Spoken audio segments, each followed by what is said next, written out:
nake ban sarran amfanin shi ba. Dusa rago sai ci yake lahiya ba za ta bi kansa ba. A sake kura ta shige gari mu ga waye za ta bi can gaba. Mai gida sai wani zance kake ban san mene ma'anarsa ba.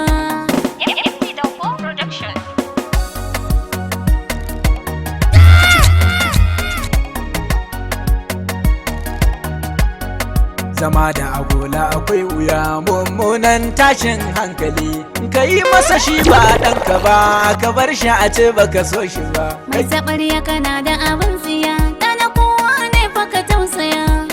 Ko garin ne dumi ko kai ka cire baki ɗaya. Wai dan Allah sai yaushe ne ɗan nan zai bar mu shakata.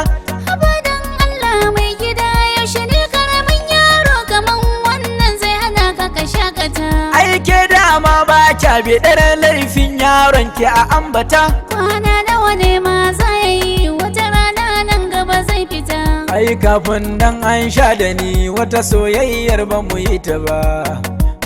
Ba mu yi ta ba. Haba ka san babansa yaran su ne sanadiyar launayi. Ta faɗi jama lalle za a yi.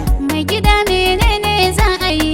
Amma da yake kika ce mini rabuwa kuka yi ta tsiya-tsiya. A sakamakon bashin da ya ci ya sayar miki babbar tinkiya. Kuma kin ce ɗan nan shekarar sa 7 baki ce ya yi 10 ba. Saurin girma ya yi bai da wayo ko cizo bai san shi ba. Shi yasa ranar da na ɗan tsabure ki bai kau da idonsa ba. To wai kai yaya kake bukata a yi shi a zauna lafiya? Dan na ga alama ba kuɗi yau ka biya zafin zuciya. Farko yaron nan daina ganin shi dare sai safiya.